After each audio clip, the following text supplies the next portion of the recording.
ও যুবক বলো না, তোমাকে কর্মযোগ্য কে বানাইলো? কর্মযোগ্য কে রাখলো? যদি অসুস্থতা দিয়ে বিছনায় ফালায় রাখতো কি করতে? কি করার ছিল? অভিযোগ, থানায় কেস,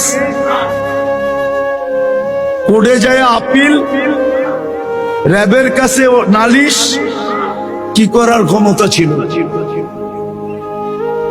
অস্তিত্বটাকে দিল, কর্মযোগ্য কে বানাইলো? কর্মযোগ্য কে রাখতেছে? কতটুকু নুন খাই,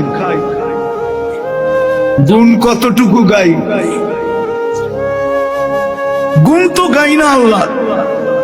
চলেন দেখি জান্নাতের একটু ধারণা দিয়া কার মনে এই আগ্রহ জাগে যে আমি চাই আল্লাহ আমাকে জান্নাতের বিনিময়ে কিনো।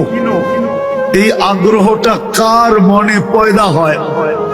একটু জান্নাতের ধারণা দিয়া দেখি। আল্লাহ কিন্তু জান্নাত দিয়ে কিনতে চাইতেছেন। কিনবে কে? ক্রেতার